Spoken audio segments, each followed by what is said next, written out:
दबंग पासियों का कोई किस्सा आपको इलाहाबाद के क्षेत्र में कोई पता हो तो जरूर बताएं। जी सर, बिल्कुल सर, बिल्कुल बिल्कुल। ये हमारे जो है बाबूगंज पड़ता है, फूलपुर के पास में और 700 के बीच में बाबूगंज क्षेत्र पड़ता है। यहाँ के एक ननकू पासी थे। ये कब की बात लगभग बता रहे हैं? ये लगभग लमसम मान चलिए कि 40-50 साल पहले बात है, यानी कि 2007-70 की वही बात बता रहे हैं। 70 से 80 के दशक की बात है। जी जी। तो वो जा रहे थे, इनका यहाँ रिश्तेदारी था जमुनीपुर कागटवा में जी। तो जा रहे थे तो ठाकुर की लड़की बर्तन धुल रही थी। अच्छा, कहाँ? जमुनीपुर में। जमुनीपुर ये कहाँ पड़ता है? ये हनुमानगंज के पास पड़ता है, इधर हनुमानगंज प्रयागराज इलाहाबाद। जी। तो वहाँ ठाकुर की लड़की बर्तन धुल रही थी अपने दरवाजे पर, और ये लाठी लेके जा रहे थे। वो इनको बोली तो इन्होंने कहा कि ठीक है, तुम ठाकुर की बच्ची हो तो मैं अभी रिश्तेदारी से लौट के आ रहा हूं, तुम इसी जगह हमको मिलना। तो उस समय बर्तन धुल रही थी और वह इंतजार कर रही थी कि हाँ ये आदमी कब आएगा। जब ननकू पासी उधर से वापस हो रहा था तो ये द्वार पे झाड़ू लगा रहे थे और इंतजार भी कर रही थी। तो जब उन्होंने देखा, उन्होंने जो है उस ठाकुर की लड़की को अपने कंधे पर लाद लिया। तो उन्होंने शोर मचाया। जब तो ठाकुरों ने उस पर हमला किया और लाठी डंडा लेकर जो है उस पर हमला किया। फिर भी उन्होंने ननकू पासी ने ठाकुरों को लाठी रोकते हुए हनुमानगंज चौराहे तक आए।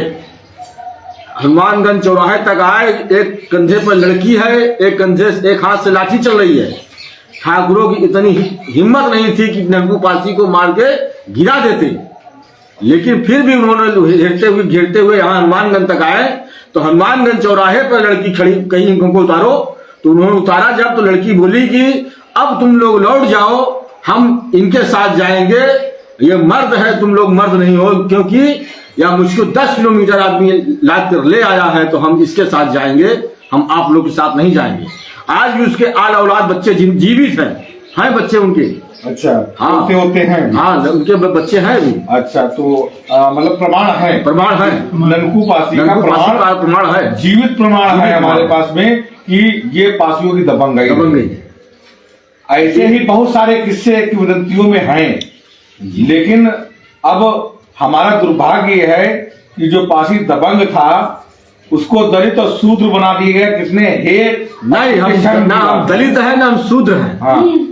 ना हम दलित है ना हम शूद्र है, हम मतलब हिंदू है, कट्टर पासी है ना। नहीं, वीरों के किस्से जिसके हो वो कहाँ से शूद्र हो गया भैया?